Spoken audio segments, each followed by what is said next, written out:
Carl Gustav Jung ou la totalité de l'homme futur. Une émission de Bernard Latour. Ce soir, le symbole du soi et l'individuation.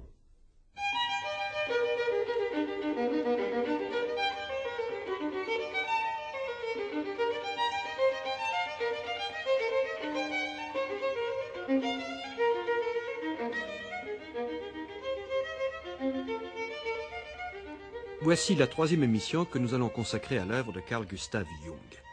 Je vous rappelle que lors de nos deux émissions précédentes, nous avions d'une part évoqué la place de Carl Gustav Jung dans l'histoire de la psychologie, dans l'histoire de la psychiatrie, de la psychanalyse, dans l'histoire de l'évolution de la notion d'inconscient depuis Freud, et nous avions d'autre part, dans la seconde émission, commencé à évoquer quelques-unes des notions essentielles de la psychologie jungienne, les notions d'ombre, c'est-à-dire cette part bénéfique mais le plus souvent maléfique que tout homme porte en lui mais qu'il refuse, d'autre part les notions d'anima, d'animus, c'est-à-dire la notion de la partie féminine que l'homme porte en lui et de la partie masculine que la femme porte en elle. Ces notions d'anima, d'animus qui sont essentielles dans la relation entre le conscient et l'inconscient et qui expliquent d'autre part toutes les positions amoureuses et passionnelles de l'homme et de la femme dans leur rapport. Aujourd'hui, nous allons, avec cette troisième émission, aborder les notions d'individuation et du soi. Pourquoi cet ordre chronologique? Eh bien, parce qu'il est essentiel pour l'homme, tout d'abord, d'intégrer cette partie le plus souvent maléfique dont nous parlions à l'instant sous le nom d'ombre, de l'intégrer et de l'accepter en lui, de la connaître tout d'abord bien à fond, ceci est entendu, puis ensuite de l'accepter comme je disais, car dès l'instant que l'homme est un tout, qu'il s'accepte comme il est, dans sa partie la plus heureuse, celle que nous montrons à la société, que nous montrons à nos semblables, parce qu'elle est la plus avantageuse, dès l'instant que l'homme, à côté de cette part bénéfique, heureuse, accepte également ce qu'il y a en lui de mal, ne le projette pas sur son voisin ou, dans le cas des nations ou des doctrines, ne le projette pas sur leur ennemi, il est bien évident qu'à ce moment-là, l'homme est beaucoup plus riche, beaucoup plus vaste, beaucoup plus grand, beaucoup plus puissant. Et il peut alors, au début de la seconde moitié de sa vie, il peut alors aborder la relation avec l'anima. Car qu'est-ce que l'anima? L'anima est cette partie féminine, comme je le disais, que nous portons en nous, qui biologiquement peut être trouvée dans le fait que le fœtus, dans les premières années de la vie intra-utérine, est bisexué et que ce n'est qu'à un certain degré de développement que le sexe se précise, que par conséquent nous conservons dans notre équilibre physiologique des traces des deux sexes, le masculin et le féminin. Donc cet anima part féminine que nous ne pouvons pas nier, et également un pont, une relation avec notre inconscient. Et l'homme, lorsqu'il aborde la seconde partie de sa vie, ne peut pas échapper à cette relation avec l'inconscient. Ou bien, s'il la refuse, alors se présentent les pires névroses, les pires dangers, pouvant aller jusqu'à des maladies psychosomatiques d'ailleurs, comme l'infarctus du myocarde. La totalité de l'homme, acquérir la totalité de l'homme, est donc une fonction essentielle pour lui, et qui fait peur a priori. Jung nous le rappelle dans l'ouvrage Ma vie, lorsqu'il dit: lorsqu'il y a du vécu intérieur, lorsque pointe ce qu'il y a de plus personnel dans un être, la plupart sont saisis de panique et beaucoup s'enfuient. Le risque de l'expérience intérieure, de l'aventure spirituelle, est étranger à la plupart des hommes. C'est hélas une constatation que nous sommes amenés à faire quotidiennement. Nous apercevons des êtres, hommes et femmes, nous sommes étonnés de les voir rester dans un certain état d'enfance, de naïveté, de fausse naïveté et de fausse fraîcheur enfantine et un certain état d'inconscience. Eh bien, c'est un refus de l'individuation, c'est un refus de la maturité. Et voici une autre définition que Carl Gustav Jung donne dans la guérison psychologique. J'emploie l'expression d'individuation pour désigner le processus par lequel un être devient un nain, trait d'union d'individu psychologique, c'est-à-dire une unité autonome et indivisible, une totalité. C'est une définition que je vous avais déjà donnée lors d'une précédente émission, mais il était bon tout de même de la rappeler. Au cours de cette troisième émission, nous serons également appelés à évoquer la notion de soi. Disons simplement tout de suite que le soi, c'est la totalité de l'homme, c'est-à-dire non seulement la partie consciente avec le moi, mais également toute cette partie inconsciente qui se manifeste par exemple par les lapsus, par des changements brutaux d'attitude, des affects d'émotions que nous ne nous expliquons pas nous-mêmes le plus souvent, toute cette vie de l'inconscient, mais qui ressort le plus souvent malgré nous. Revenons donc à ce qui constitue la première partie de notre émission d'aujourd'hui, à l'individuation. Et je vous propose d'écouter un document que j'ai recueilli à Zurich auprès de Madame Yolande Jacobi. Elle nous fournit tout d'abord quelques généralités sur la notion d'individuation et nous rappelle ce qui est essentiel, que le phénomène de maturation, le phénomène d'arriver à l'état d'adulte est un phénomène dans la nature.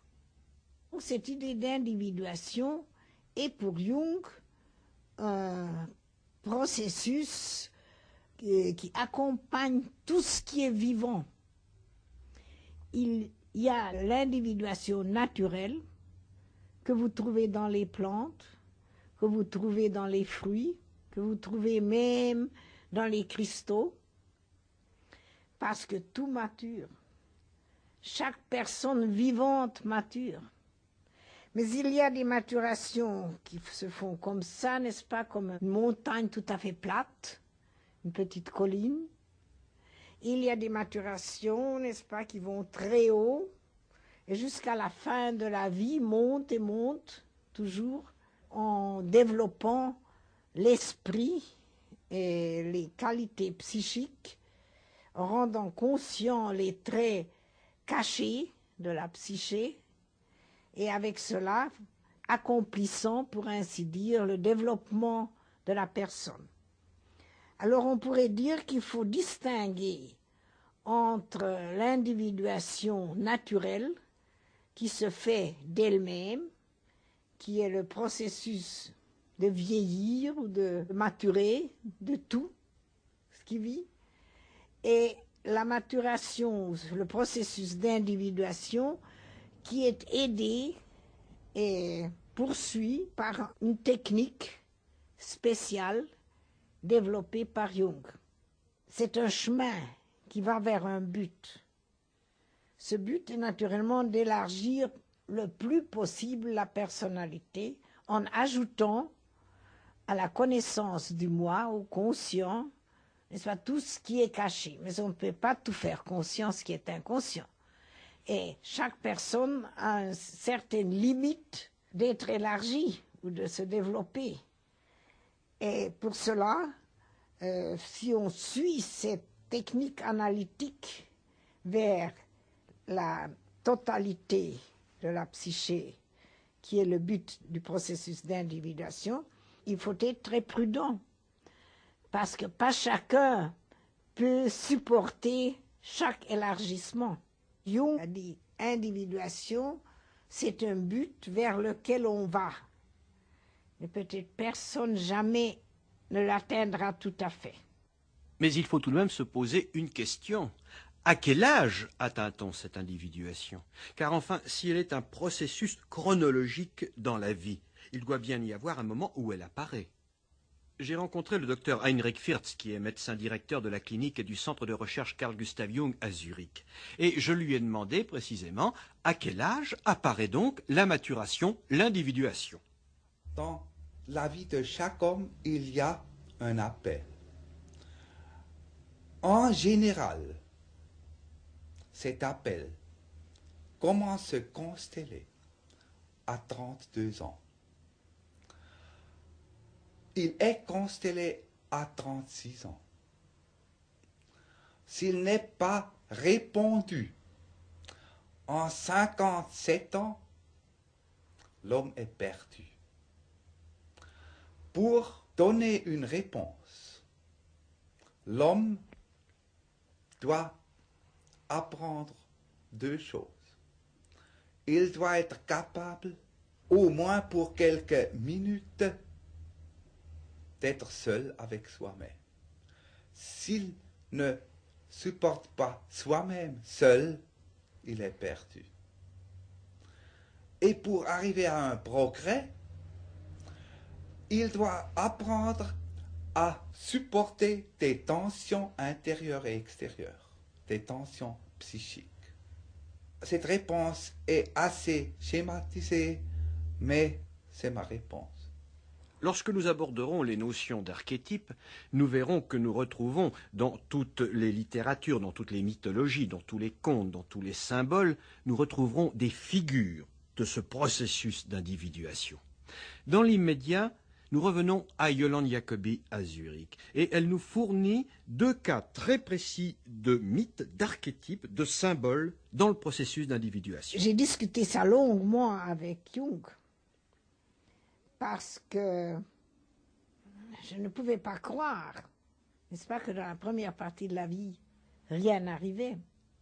Et ainsi, nous sommes arrivés avec Jung ensemble, et ça j'ai justement écrit dans mon livre, à ce point que la première partie de la vie avait un autre signe que la deuxième partie. Et c'est très intéressant que si vous cherchez des parallèles mythologiques au processus d'individuation qui existe, naturellement, il y en a beaucoup, vous trouverez des différentes mythes pour la première partie et la deuxième partie. La première partie consiste justement de cette éducation du moi pour être assez indépendant et assez fort, de se distinguer du soi et d'être assez haut, sorti des ténèbres de l'inconscient pour se sentir individuellement. Et pour cela, il y a le mythe, par exemple, de Marduk et de Tiamat. C'est un mythe babylonien de la création du monde, par lequel le héros du soleil, avec ses rayons, coupe Tiamat, qui est, pour ainsi dire, n'est-ce pas, la nuit, en morceaux, pour que le monde soit né, pour qu'on puisse distinguer. Par exemple, si des rayons de soleil entrent dans une chambre sombre, on puisse tout à coup distinguer les choses qui s'y trouvent. Mais pour la deuxième partie de la vie, quand ce moi est déjà assez fort, alors il doit chercher de nouveau ses racines. Il doit se retourner vers ces ténèbres duquel il est sorti. Et alors, il doit rencontrer le soi. Et ça arrive quand vous prenez comme parallèle le mythe de Jonas, par exemple. C'est le grand poisson, le grand monstre qui avale le moi. Ainsi que pendant un certain temps, le moi est tout à fait déséquilibré et a perdu son indépendance parce qu'il a été avalé par la nuit ou par le ventre. Et là, il souffre tellement en rencontrant les archétypes, les monstres, la sombreté et tout ça, qu'il devient sage, qu'il devient religieux, qu'il rencontre la peur de la mort, et en renaissant, en ressortant de cette nuit dans laquelle il était dans le ventre du poisson, il n'a plus de cheveux, et il est devenu sage, et il est rené. Les auditeurs qui aujourd'hui écoutent pour la première fois nos émissions consacrées à Carl Gustav Jung et qui ne connaissent pas son œuvre, vont peut-être se demander vers quel domaine faussement spiritualiste nous les entraînons. Je crois nécessaire de me répéter et de dire que Carl Gustav Jung est avant tout un médecin, est avant tout un psychologue. Voici d'ailleurs ce qu'il écrit dans Ma vie. Je ne me sens aucune vocation ni pour instaurer une religion, ni pour en professer quelqu'une. Je ne cultive aucune philosophie, mais pense seulement être un bon médecin de l'âme, et ce, dans les limites de la tâche particulière qui m'incombe.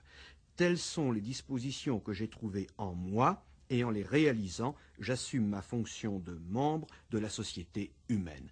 Rappelons que Carl Gustav Jung, tout au long de ses études, de ses recherches, s'est aperçu que l'étude de la psychologie, l'étude de l'inconscient débouchait sur les mythes, les religions, la philosophie. Il a donc étendu son champ de connaissances, son champ de recherche. Mais, rappelons-le une fois encore, il s'est toujours refusé absolument à être ou un philosophe, ou un théologien, ou un doctrinaire. Mais ce problème d'individuation, c'est un problème que recherche aussi bien l'homme oriental que l'homme occidental. Nous pouvons même dire que l'homme oriental l'a jusqu'ici beaucoup plus recherché que l'homme occidental. Quelles sont donc les différences entre l'Orient et l'Occident? C'est une question que j'ai posée à Étienne Perrault. Il faut nous dire, et répéter en cela les propos de Jung, l'homme est identique sous toutes les latitudes et dans toutes les époques. Et le développement de l'homme, ou plus exactement le but de l'homme, est partout le même. Il emploie à ce sujet la comparaison de l'oiseau tisserand. Il dit, l'oiseau tisserand fait aujourd'hui son nid comme il le faisait il y a 3000 ans, et il le fera dans 3000 ans encore de la même manière.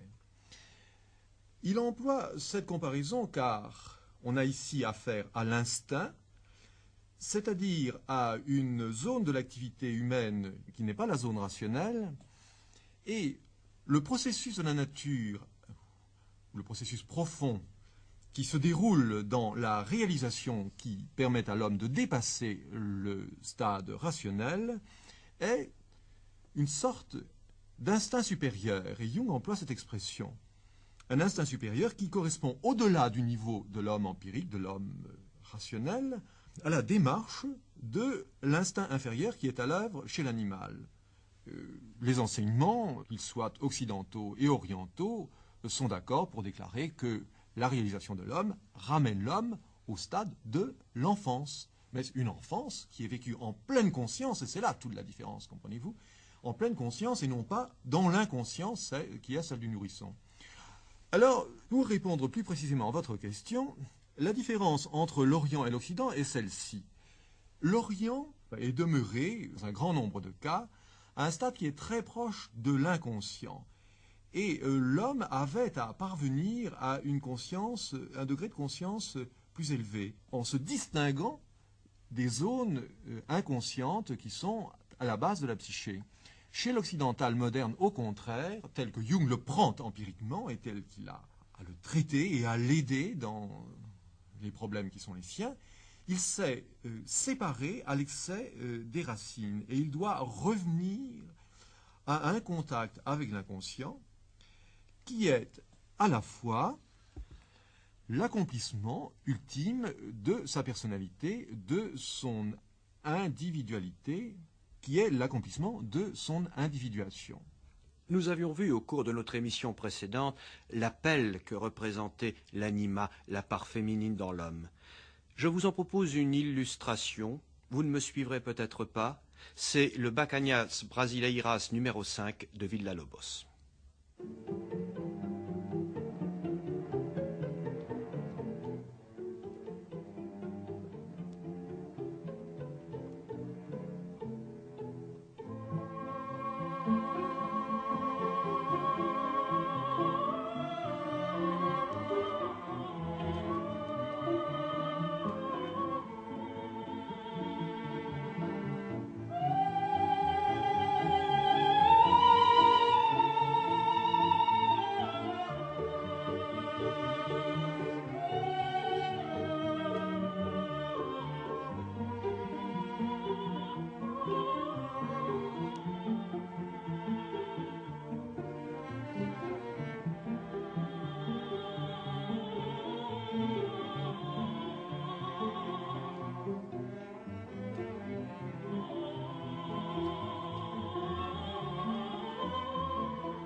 Inutile de rappeler l'importance révélée du rêve grâce à Sigmund Freud. Lors d'une émission prochaine, nous étudierons ce qu'est la notion du rêve dans la psychologie jungienne, et en particulier l'importance des figures archétypiques qui apparaissent pendant le rêve. Mais pour demeurer aujourd'hui au sujet de la première partie de cette émission, c'est-à-dire à l'individuation, j'ai rencontré le docteur Pierre Solier, qui est un spécialiste en psychologie analytique jungienne. Je lui ai demandé d'évoquer pour nous le rêve d'une femme qui traverse cette période d'individuation. Une femme de 45 ans environ, et qui traverse en ce moment cette fameuse crise d'individuation qui correspond à peu près en effet à l'âge de la ménopause chez la femme, de l'andropause chez l'homme. Je dis crise car c'est le moment en effet où elle commence finalement, puisqu'on va la voir se poursuivre tout au long de la vie jusqu'à la mort et même probablement après la mort. Voici ce rêve. Je suis assise sur un petit muret.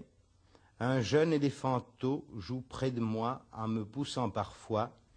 Il n'y a aucun danger, c'est même une relation affectueuse. Mais derrière moi, à une certaine distance, un groupe de lions sont tournés vers moi et rugissent de temps en temps. Je suis partagé entre l'attrait, la sympathie pour ces fauves et la pensée logique, somme toute, que d'une seconde à l'autre, pour une raison imprévisible, un de ces fauves peut se jeter sur moi et me déchirer. Je me demande s'il ne serait pas plus prudent de fuir. Un homme qui était à côté de moi s'enfuit d'ailleurs et se cache dans un trou. Elle associe là-dessus, bien sûr, sur la seule chose où elle puisse associer au niveau personnel, c'est que cet homme lui évoque son mari avec lequel elle a en effet de gros problèmes, avec lequel elle avait, je dois dire, surtout de très gros problèmes. Ça va déjà mieux actuellement après un peu plus d'une année et demie d'analyse, mais c'est un homme en effet qui la laisse facilement se débrouiller toute seule, un homme qui n'a pas assumé auprès d'elle son rôle. À la suite de ce rêve d'ailleurs, d'une manière à peu près concomitante, elle fait celui-ci. Je vois un petit enfant au bord d'un quai et qui se jette à l'eau. J'ai l'impulsion de plonger pour aller le chercher. Je le fais et le sauve. Voici précisément, après ce rêve de l'éléphanteau, après ce rêve des fauves, même des fauves qui finalement ne la touchent pas, c'est simplement sa logique dans le rêve qui sème quelques craintes chez elle. Ce rêve où l'homme personnalisé dans le mari, mais qui ne convenait pas précisément à son archétype d'animus, qui n'était pas fait pour elle, du moins sur ce mode de relation, le mode de relation qu'ils avaient eu jusque-là, on voit apparaître l'enfant précisément qu'elle sauve, qu'elle va tirer de l'eau, c'est-à-dire précisément de l'inconscient.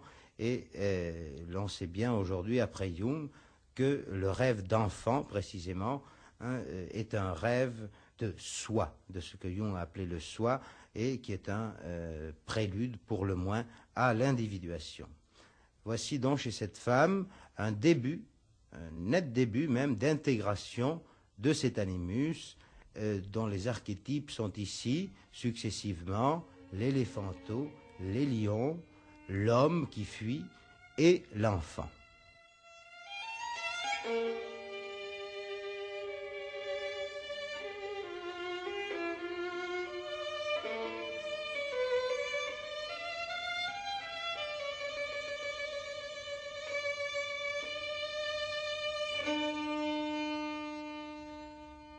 Nous allons maintenant étendre la notion d'individuation à un domaine très délicat, disons-le tout de suite, le domaine de l'immortalité, le domaine de l'éternité et par conséquent le domaine religieux. Une de nos émissions sur Carl Gustav Jung sera entièrement consacrée aux problèmes religieux dans la psychologie jungienne. Ici, il s'agit uniquement d'envisager l'individuation sur le plan de l'immortalité. Ce qui nous autorise en premier lieu à cette étude, c'est un extrait de La dialectique du moi et de l'inconscient, où Carl Gustav Jung écrit « Remarquons que l'individuation se confond en même temps avec l'idéal chrétien originel du royaume des cieux qui est en nous, entre guillemets. L'idée de base sur laquelle s'est édifié cet idéal est que l'action et le comportement juste ne peuvent résulter que d'une droiture d'esprit et d'un état d'âme sain, et qu'il ne saurait y avoir de guérison et d'amélioration du monde qui ne prennent leur point de départ dans l'individu. En Orient, il s'agit d'éviter les réincarnations successives, par conséquent d'éviter le malheur qui est attaché à l'incarnation, qui est attaché à la vie terrestre. En Occident, dans le christianisme, il s'agit, par la perfection d'une vie terrestre, d'accéder à l'éternité, à la réincarnation définitive et à l'immortalité. Peut-on dire que l'homme qui atteint l'individuation, qui par conséquent a répondu au principe vital qui était en lui, l'homme qui a, à travers la souffrance, car rien ne se fait sans souffrance, l'homme qui a accepté de trouver la plénitude de son soi, est-ce que cet homme, nous pouvons poser la question, est-ce que cet homme a atteint la condition indispensable et nécessaire pour figurer dans l'immortalité, pour figurer par conséquent dans l'éternité, dans la plénitude de son être? Vous voyez l'extension qui est donnée à l'étude psychologique de Carl Gustav Jung. Mais il faut encore bien rappeler que Carl Gustav Jung s'est toujours refusé à donner une réponse à ces questions, qu'il n'est pas un théologien, qu'il n'est pas un doctrinaire, qu'il se borne à constater les questions que lui ont posées ceux qui venaient le consulter. Sur ce problème, délicat entre tous, j'ai interrogé Yolande Jacobi, toujours à Zurich. La deuxième partie du processus d'individuation, qui en vérité est une maturation pour rendre l'homme capable de rencontrer la mort comme individu indépendant et humble, donc d'accepter sa fin. Et de ce point de vue, on peut dire que le processus d'individuation est un processus religieux. À Paris, à Élie Imbert, j'ai posé à peu près la même question. Élie Imbert, en fait de jugement dernier, est-ce qu'il y a là aussi une notion de l'individuation, de la maturation, de la plénitude de l'être? Vous posez là, bien sûr, une question fondamentale. Enfin, fondamentale, c'est même pas fondamental, en le sens que c'est la question qu'on se pose pour vivre. La maturation de l'individu ne se fait pas au niveau de ses dons. Elle ne se fait pas au niveau de son intelligence, elle ne se fait même pas au niveau de ses dons de cœur, ou de ses dons d'intuition, ou de ses dons d'organisation. C'est pas ça qui fait un individu mûr. Peu importe finalement qu'il soit très doué ou pas très doué. Ce qui fait un individu mûr, ce qui fait sa maturité, c'est quelque chose qui est d'un autre ordre, et qui est précisément de l'ordre de la conscience de soi. Cette conscience de soi n'étant pas une forme intellectuelle. Il ne faudrait pas le comprendre comme ça. C'est de l'ordre de la présence à soi-même, et en même temps, corrélativement, parce que les deux ne peuvent pas être séparés, de la présence aux autres. C'est de l'ordre de cette qualité, de cette unité de présence, à la fois dans la permanence et dans le changement. Or, l'histoire montre que le processus par lequel se dégage cette présence à soi-même, que nous appellerons conscience de soi, le processus par lequel ça se dégage passe par une crise profonde, passe par une désidentification d'avec tous les dons, une désidentification d'avec toute la matière psychique dont je suis fait, perte d'identification avec le milieu parental, mais pas seulement avec le milieu parental, avec le milieu culturel, perte d'identification avec le langage, perte d'identification avec les souvenirs, perte d'identification avec mes sentiments ordinaires, et on passe là par une longue traversée nocturne. Au terme de cette traversée nocturne, se produit l'affermissement, on sera très tenté d'appeler ça comme une naissance, se produit l'affermissement de cette présence irréductible à moi-même et aux autres que je suis. Et là, on retrouve ce qui a été projeté dans de nombreuses religions sous le motif de la deuxième naissance ou de la seconde naissance. Ce que le catholicisme a projeté après la mort, justement, comme vous le disiez, après le jugement dernier, comme s'il s'agissait d'une sorte d'entrée au paradis.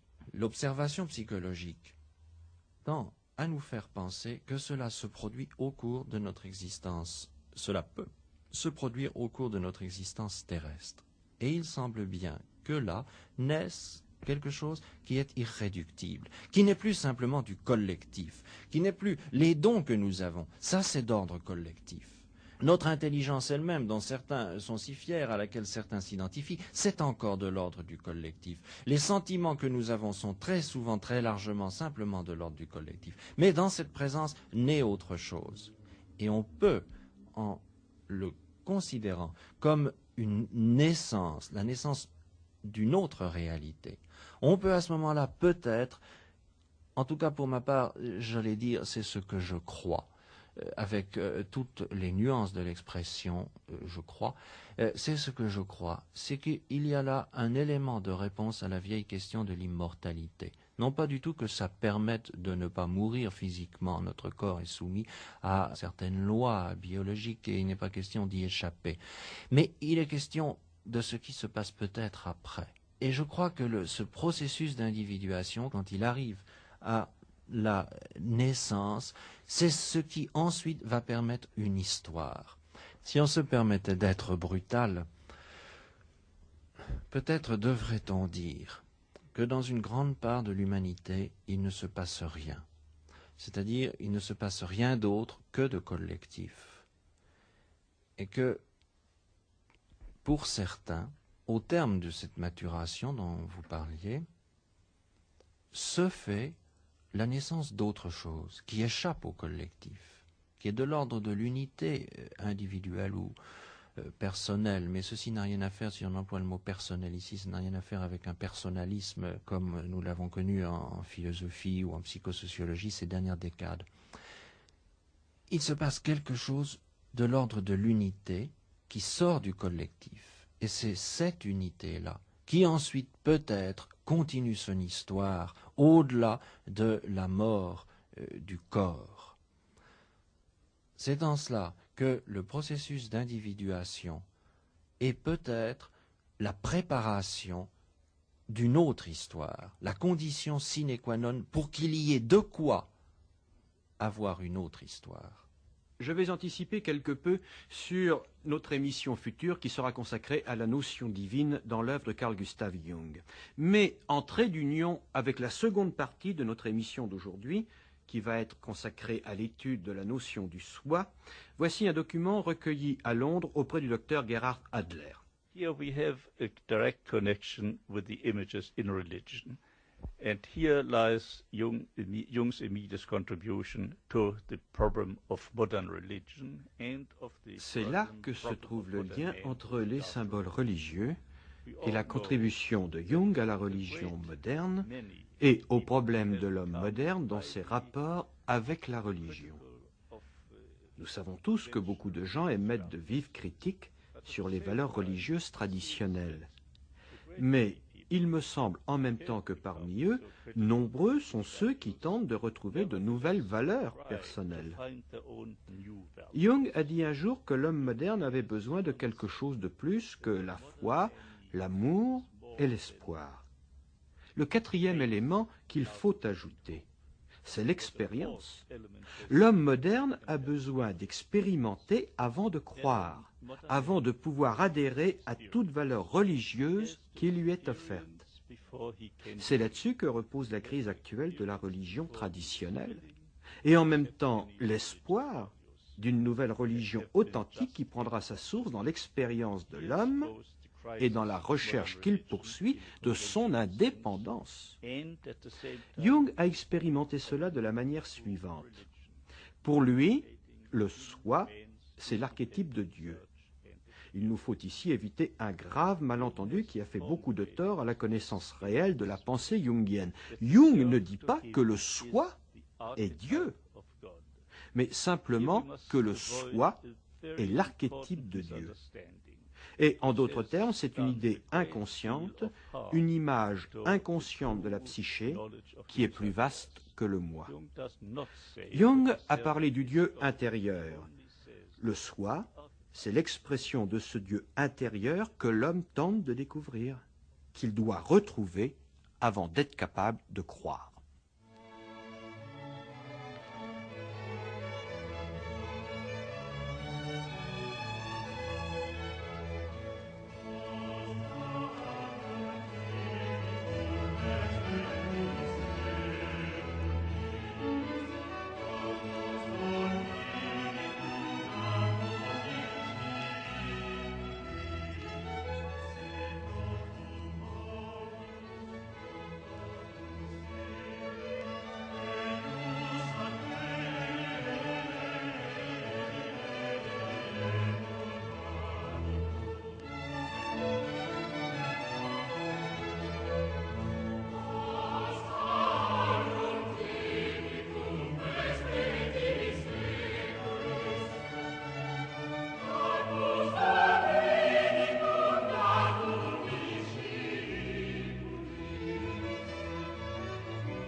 C'était un extrait de l'hymne Sacris Solemnis, grand motet de Michel Richard de Lalande.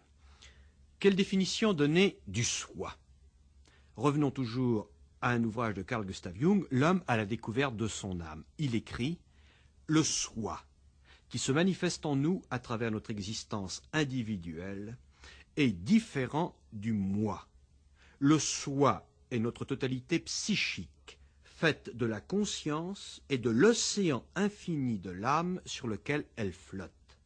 Mon âme et ma conscience, voilà ce qu'est mon soi, dans lequel je suis inclus comme une île dans les flots, comme une étoile dans le ciel. Ainsi le soi est infiniment plus vaste que le moi. Le soi, c'est donc toute notre partie consciente, acceptée, et c'est en plus toute notre partie inconsciente. Yolande Jacobi apporte des précisions à cette première approche de l'étude du soi. Et Jung mettait la grande importance sur l'éducation du moi et sur la fortification du moi qui doit devenir indépendant des couches inconscientes et le soi qui est pour ainsi dire chez Jung le centre de la psyché dans lequel se miroite l'image de Dieu. Les bouddhistes ont comme but que le moi doit tout à fait se défaire et disparaître. Plus le moi disparaît, le mieux le Atman devient le seul maître.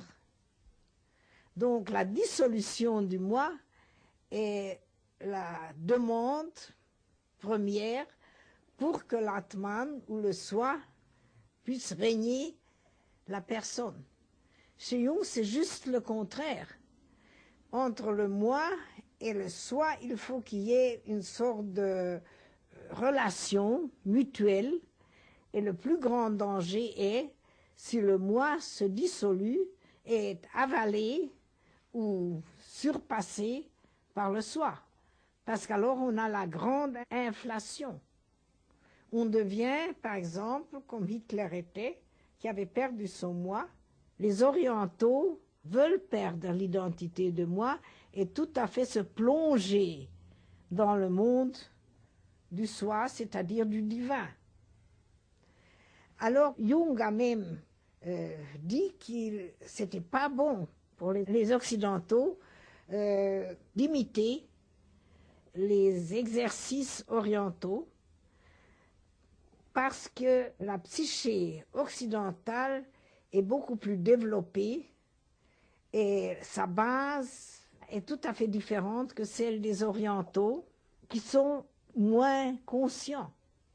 Donc, ils ont une plus grande facilité, n'est-ce pas, de tomber tout à fait dans cette couche où tout dépend du métaphysique ou du divin, comme vous voulez. Et ça, c'est quelque chose que les orientaux ne veulent pas accepter. Par exemple, Vasavada, j'avais une grande discussion avec lui quand je lui ai dit que, vous savez, vous pensez si une fois vous êtes illuminé, alors vous êtes sauvé, vous êtes en ordre, vous êtes ressorti, n'est-ce pas, de la vie terrestre de chacun. Et nous ne pensons ça jamais, parce que si une fois nous avons rencontré le soi, il faut que le moi puisse aussi se distinguer du soi.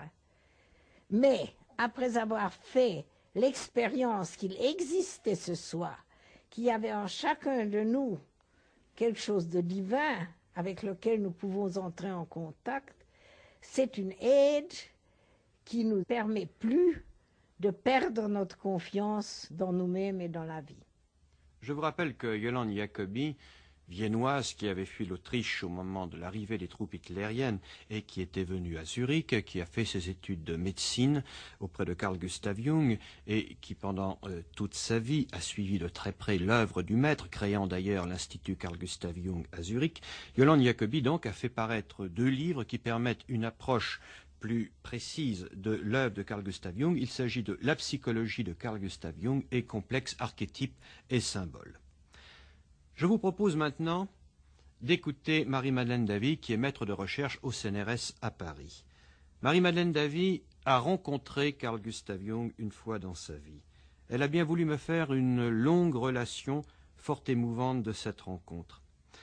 Nous allons écouter un extrait de cette relation qui nous apporte une notion essentielle, celle de la souffrance que l'on ne peut éviter, et également qui nous permettra une ouverture sur notre émission à venir en ce qui concerne les archétypes, puisque là, Marie-Madeleine Davy va nous parler du puer aeternus, l'enfant divin. Il n'y a aucune possibilité de faire naître l'enfant divin sans passer par le déchirement, par l'écartèlement de la souffrance. Et cette souffrance a 2 dimensions. Elle est d'abord une dimension du monde et puis une dimension cosmique. Que signifie cette dimension du monde? C'est le monde qui passe. C'est le monde auquel on ne peut pas s'attacher car on est tout le temps coupé de lui. C'est le monde que l'on voudrait étreindre et au moment où on croit l'enserrer entre ses bras, il fuit. C'est pourquoi le Christ ne prie pas pour le monde, car le monde est l'illusion. Il n'a pas de réalité. Il y a une autre dimension qu'il faut trouver, qu'il faut chercher, qui ne s'impose pas, que l'on quête. Cette dimension, c'est le cosmos. L'homme, par la maîtrise de son psychisme, par la maîtrise de ses instincts, fait naître en lui des sens nouveaux. Et je me souviens qu'à ce propos, il m'a cité un texte d'Origène, disant que quand les sens extérieurs s'amenuisent, quand l'homme n'est plus curieux par son regard, curieux par son oreille, alors les sens intérieurs naissent. L'homme a un regard qui voit la beauté dans un être, qui voit sa puissance, qui voit ce qu'il va devenir. Quand je dis puissance, je n'entends pas force. Je veux dire par là qu'il est en puissance de, qu'il est en possibilité de. Il m'a parlé surtout de l'oreille intérieure, me disant que quand ces sens extérieurs s'amenuisent, quand cette dimension cosmique va naître, l'oreille intérieure perçoit. Elle perçoit la beauté. C'est-à-dire que l'oreille, d'une certaine manière, devient œil. Et comme il savait que j'étais médiéviste et que je connaissais les textes mystiques du XIIe siècle, il m'a cité par exemple Hildegard de Bingen, disant « Tout en moi devient oreille.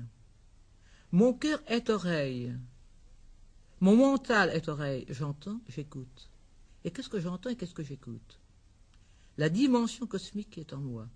Ce microcosme qui est en quelque sorte la totalité de tous les mondes. Le ciel, l'enfer, ce sont des symboles, puis la terre. Il y a en moi les forêts, il y a en moi le bruit de la mer, il y a en moi le chant, le poème des sphères. Et dans la mesure où j'entends, dans la mesure où j'intègre cette dimension cosmique, alors je me raccroche au grand monde, c'est-à-dire au macrocosme.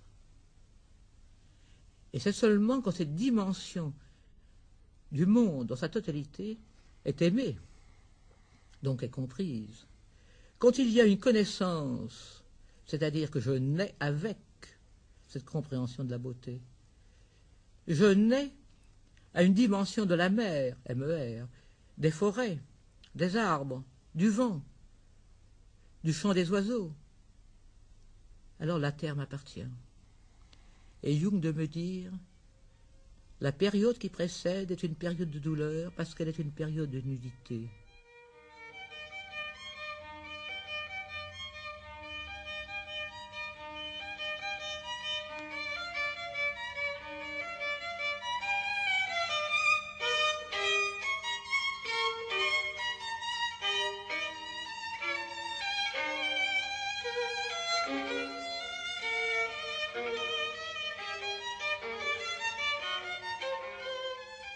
Nous avions tout à l'heure, avec le docteur Pierre Solier à Paris, évoqué un cas typique d'individuation dans un rêve féminin. Maintenant, c'est avec le docteur Adler à Londres que nous évoquons un cas typique, un symbole du soi dans un rêve. To Freud, the dream was a pathological product of the psyche. To Jung, it is the expression of the self-regulation. Pour Freud, of le rêve est un produit pathologique de la psyché. Pour Jung, c'est l'expression de ce système autorégulateur de la psyché, grâce auquel l'homme trouve la réponse à beaucoup de ses problèmes. Je pourrais peut-être vous raconter de rêves faits par une femme d'environ 46 ans, une femme à la fin de la quarantaine, et dans lesquels ce symbolisme transparaît d'une manière assez claire. Dans le premier, elle rêvait d'une maison ou d'un jardin dont elle voyait le plan. Il lui manquait encore un certain nombre de choses, mais avant que l'on puisse le compléter, il fallait tracer tout autour du plan un cercle, une sorte de boussole avec les 4 points cardinaux. Quand elle raconta ce rêve, elle fut catégorique. Ce qui manquait sur ce plan, c'était des parties d'âme, des morceaux de son existence qui devaient être rassemblés avant de pouvoir être intégrés à une personnalité totale. Mais le plus important dans ce rêve, c'était sans doute la signification de cette boussole que l'on devait dessiner avant de pouvoir insérer les pièces manquantes à leur juste place. Et de nouveau, cette femme n'avait aucun doute sur la réponse. Elle sentait que ce cercle et la ligne d'horizon symbolisaient un plan ayant une orientation plus vaste. C'est son expression, une orientation plus vaste ou une orientation cosmique. Et encore une fois, elle était certaine de la signification que cela pouvait avoir. Cela signifiait qu'avant que la personnalité totale qu'elle représentait soit complète, elle devait trouver une autre direction, une dimension plus large à sa vie. Nous pouvons comprendre cela comme le besoin de quelque chose qui transcende ses limites personnelles et se réfère à un archétype ou à un symbolisme religieux. Peu de temps après, elle vit un autre rêve qui clarifie encore les choses. Dans ce second rêve, elle voyait son visage comme dans une glace. Mais en fait, il n'y avait pas de glace, et ce n'était pas réellement son propre visage qu'elle voyait. Elle savait cependant que c'était elle. Mais la figure qu'elle regardait était beaucoup plus éthérée, beaucoup plus mystique, beaucoup plus fine, et portait une expression d'intensité et de sagesse qui dépassait de loin celle de son visage réel. Pour éclairer la signification de ce rêve, je voudrais faire un bref parallèle avec le bouddhisme chinois. On retrouve dans le bouddhisme chinois cette idée de regarder à l'intérieur de soi-même, de tourner sa propre lumière vers l'intérieur de soi-même, découvrant par là ce que la philosophie chinoise nomme le visage intérieur, le vrai visage, le visage réel. Je crois que ce symbolisme permet de découvrir le sens très simple du rêve de ma malade. Et cela nous ramène à ce que nous avons vu au sujet du premier rêve. Il y a son visage, son propre visage. Mais derrière celui-ci se profile un autre visage, appartenant à une personnalité plus vaste, à un archétype de personnalité. Pour que sa propre personnalité soit complète et intégrée, elle doit être reliée à cet archétype, cet autre visage, cette orientation plus vaste. C'est ce que l'on pourrait appeler cette référence supérieure de la personnalité. C'est ce que Jung a décrit comme le soi.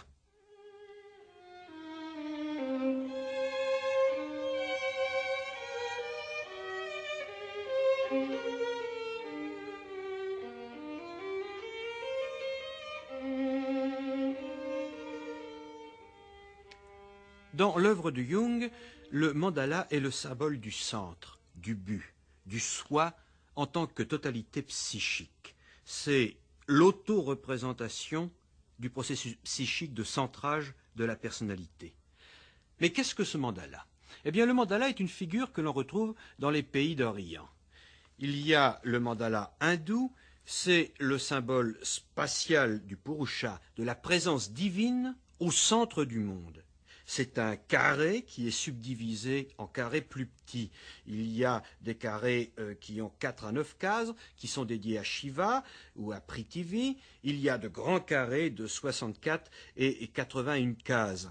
Le ou les carrés élémentaires du centre sont toujours le lieu de Brahma. Et puis il y a le mandala tantrique, qui est un support à la méditation. C'est un carré orienté qui comprend 4 portes contenant cercle et lotus, peuplés d'images et de symboles divins. Enfin, il y a également une tradition tibétaine du mandala, c'est un guide imaginaire vers la méditation. Mais pour avoir plus de précision sur le mandala, je me suis rendu à Chambéry, où le professeur Gilbert Durand a créé une section d'imaginaire qui est rattachée à la faculté de Grenoble. Un mandala, c'est non plus une dualitude, c'est quelque chose de plus compliqué, c'est une quadrupolarité au moins, n'est-ce pas? C'est si vous voulez. Et c'est ça la recherche du soi. C'est le phénomène qu'avait recherché le Moyen-Âge de la quadrature du cercle. Si vous voulez, la quadrature du cercle est un symbole, cela. C'est presque, je dirais, une question de bouddhisme zen, n'est-ce pas? Comment un cercle peut-il être carré? Comment un carré peut-il être cercle? Une question absurde, a priori. Mais il y a une procédure, même mathématique, par laquelle on se rapproche. N'est-ce pas? On peut arriver à donner une formule mathématique qui permette de faire un carré qui ait la même surface que le cercle. Vous voyez donc que c'est une image, donc, la quadrature du cercle. Cette quadrature du cercle, dont Jung parlera, mais cette quadrature du cercle, finalement, c'est même la figure même du mandala. Un mandala, c'est toujours un cercle, n'est-ce pas, avec un carré, ou un carré avec un cercle à l'intérieur, et aux 4 pôles, ou aux 8 pôles, puisque les 4 pointes du carré, vous avez des divinités qui représentent animus et anima, qui représentent les tensions internes constitutives du soi et que le soi ne doit pas refuser, n'est-ce pas? ne doit pas refuser, sous peine de ne jamais être constitué, de rester dans un infantilisme, dans ce que les Freudiens appelleraient des stades régressifs. Pour qu'il y ait accomplissement total, il faut l'acceptation des polarités de l'âme. Je prends le mot âme qui blessera certains, c'est un vieux mot romantique, mais qui est bien beau, n'est-ce pas? Des polarités de la psyché. Sinon, il n'y a pas de soi. Le soi doit accepter la part de noirceur, les vierges noires de nos cryptes des vieilles basiliques, qui ont leur raison d'être. Tout cela doit être accepté. Non pas qu'il faille... lorsque Satan est accepté, n'est-ce pas? À partir de ce moment-là, il n'est plus Satan. Dans le livre de Job, justement, sur lequel Jung a médité, il devient un auxiliaire, il devient quelque chose d'indispensable dans l'émergence même du bien. Le dragon est nécessaire au héros, sinon il n'y aurait pas d'héroïsme. Voyez-vous? Alors, c'est ça la conquête du soi. Et elle est figurée graphiquement dans le mandala, qui est une pratique du bouddhisme mahayaniste, surtout tibétain, où le moine, enfin le catéchumène, celui qui veut être initié, dessine ses mandalas avec des sables de couleur ou des poudres colorées, et en le dessinant, il réalise son entrée dans ce qu'on pourrait appeler les parties du soi. Mais il y a des mandalas, il y en a dans toutes les grandes religions. Je pensais à la Kabbale, l'arbre des séphirotes dans la Kabbale. C'est un mandala, n'est-ce pas? Le parcours mystique de l'arbre des séphirotes, le parcours mystique du mandala, le parcours mystique de Sainte Thérèse d'Avila, ou la descente à travers la nuit obscure de Saint Jean de la Croix, c'est un mandala. Les degrés de la montagne du Carmel, c'est un mandala. La cathédrale, avec son labyrinthe dessiné sur les pavés, ou même sans labyrinthe dessiné, elle-même est un ensemble. N'est-ce pas? Est un ensemble dans lequel indissolublement sont liés ou la Trinité, et autour de la Trinité encore bien d'autres choses, c'est-à-dire la Vierge Mère, c'est-à-dire les saints diversement honorés selon les régions, mais peu importe, n'est-ce pas? En réalité, c'est un ensemble. Et le soi personnel, comme le soi d'une société ou d'une église, j'allais dire l'ange d'une société comme l'ange personnel, c'est toujours quelque chose qui est composite. Les vieux auteurs musulmans parlaient de l'archange Gabriel, n'est-ce pas, qui a une aile empourprée, c'est-à-dire une aile qui n'est pas très claire, parce que c'est l'archange de l'humanité. Il a une aile de lumière et une aile plus empourprée, le pourpre étant la couleur pour l'islam de la lune, n'est-ce pas, de cette couleur que nous appellerions nous cendrée. Mais c'est ça le mandala, et c'est ça le soi, n'est-ce pas? Quand l'homme a réalisé cela, il ne s'agit pas de le penser extérieurement. Pour l'instant, je ne suis qu'un savant, je ne suis pas un sage, n'est-ce pas? Je regarde extérieurement. Mais quand on réalise cela en soi-même, quand on réalise qu'il y a une partie, un hindou vous dirait, une partie où la kundalini peut monter dans les chakras supérieurs, n'est-ce pas? Et au contraire, elle se replie dans les chakras inférieurs au niveau du bas-ventre et de la sexualité, c'est ça l'ensemble du soi, n'est-ce pas? Et c'est ça que le mandala réalise spirituellement, et que Jung, alors je crois que c'est une des grandes trouvailles, a vu se réaliser chez ces malades en voie de guérison. Lorsqu'il dessinait, spontanément, il venait à cette figure du carré, des polarités divergentes se réintégrant dans un cercle, le cercle du soi. Voilà la signification du mandala. Et lorsqu'on le réalise soi-même, cela, lorsque le malade commence à réaliser cela, il est sur la voie de la guérison, il est sur la voie de la reconquête de ses régressions. Il les transcende et il arrive à être réellement proche de soi-même. Carl Gustav Jung écrit dans Un mythe moderne « Comme l'expérience le montre, les mandalas apparaissent le plus souvent dans les situations de trouble, de désorientation et de perplexité. L'archétype que cette situation, par compensation, constelle, représente un schéma ordonnateur qui vient en quelque sorte se poser au-dessus du chaos psychique, un peu comme le réticule d'une lunette de visée, comme un cercle divisé en 4 parties égales, ce qui aide chaque contenu à trouver sa place, et contribue à maintenir dans leur cohésion, grâce au cercle qui délimite et qui protège les éléments, d'une totalité en danger de se perdre dans un vague indéterminé. Gilbert Durand nous a montré comment le mandala, au départ figure d'Orient, était en réalité une figure que l'on retrouvait également en Occident. Carl Gustav Jung avait écrit dans Das Geheimnis der Goldenen Blüte, mandala signifie cercle, plus spécialement cercle magique. Les mandalas ne sont pas uniquement répandus dans tout l'Orient, ils existent aussi chez nous. Ils sont abondamment représentés au Moyen-Âge, en particulier dans le monde chrétien. Ils sont nombreux au début du Moyen-Âge. Beaucoup d'entre eux ont le Christ au centre et les 4 évangélistes ou leurs symboles aux 4 points cardinaux. Dans notre émission consacrée aux archétypes, Marie-Louise von Franz, qui a traduit pour Carl Gustav Jung les manuscrits les incunables de l'alchimie, écrits en grec et en latin, Marie-Louise von Franz nous fera un panorama assez complet de toute l'imagerie que l'on retrouve dans les textes alchimiques.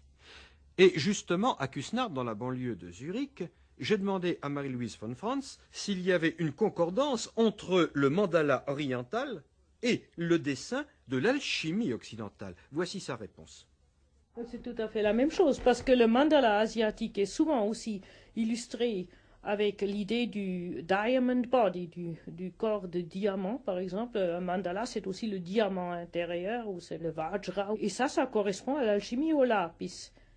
Alors l'alchimie mettait plutôt l'accent sur la forme de la pierre, qui était un cristal, une pierre, une balle d'or, etc., mais il le représentait en dessin comme mandala. Il disait que c'était la tétramérie, ça avait 4 parts. C'était le problème de la quadratura circuli.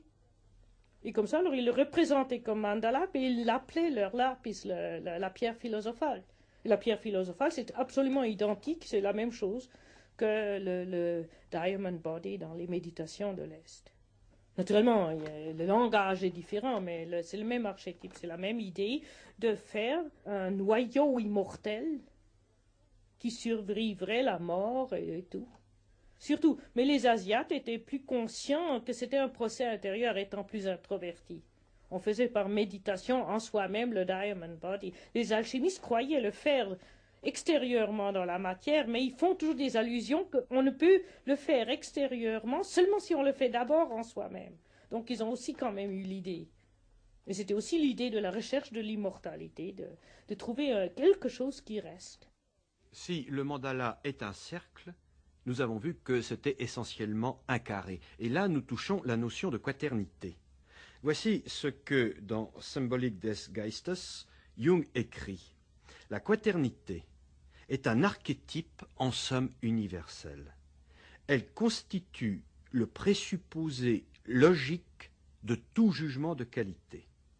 Pour que l'on puisse porter un tel jugement, il est nécessaire que celui-ci ait un quadruple aspect.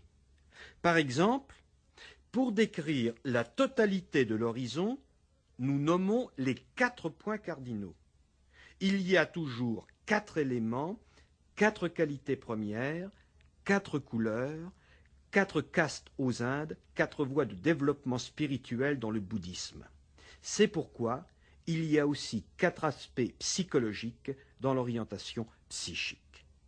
À Paris, je demandais à André Virel, qui est psychothérapeute, de nous apporter quelques expressions du soi et de l'individuation dans l'imaginaire. J'ai eu un certain nombre de sujets dont l'imaginaire était tout à fait contradictoire avec leur culture. Je me rappelle de cet Indien qui est venu chez moi pour voir, pour vivre une expérience et qui prétendait atteindre des états de samadhi depuis déjà une 30aine d'années. Et à sa 2e séance d'imagerie mentale, il s'est retrouvé dans le ciel comme un Christ en croix, saignant et pleurant. Au point de vue de son vécu, c'était une image réelle. J'ai eu également des matérialistes fervents, des communistes fervents, qui voyaient avec stupeur surgir dans leur imaginaire, dans leur imagerie mentale, des images de vierges, et ces images banales dont vous parlez, qui étaient le résidu effectivement de leur culture d'enfance contre laquelle ils s'étaient révoltés. Indépendamment de l'image banale, les images traditionnelles peuvent acquérir dans l'imagerie mentale une très grande importance. En fait, cette importance, ce vécu de l'image d'un Dieu unique, d'une image d'un Dieu unique, n'est toujours qu'une phase momentanée de la psychothérapie et qu'un passage possible pour une libération complète de l'homme.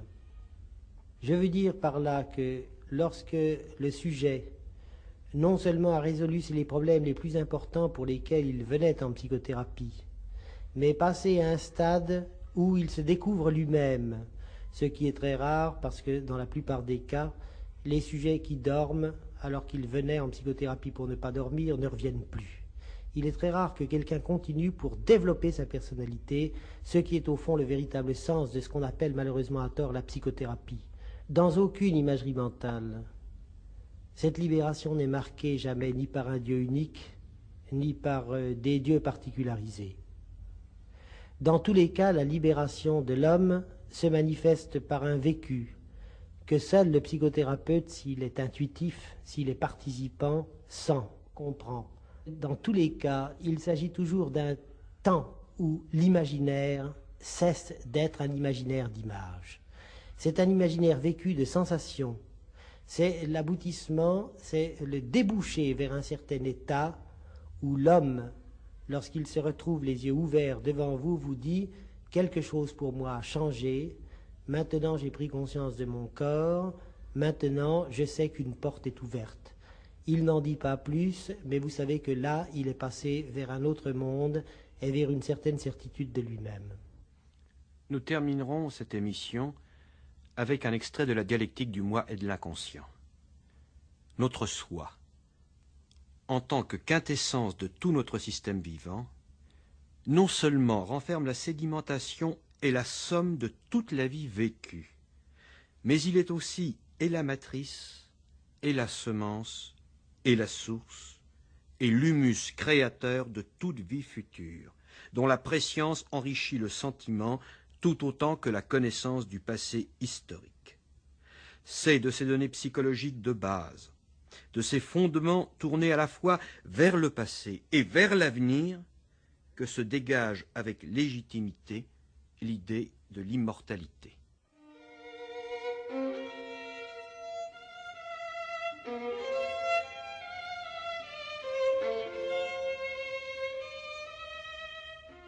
Notre prochaine émission sera consacrée aux notions d'inconscient personnel, d'inconscient collectif et à l'évolution de la notion du rêve depuis Freud jusqu'à Jung.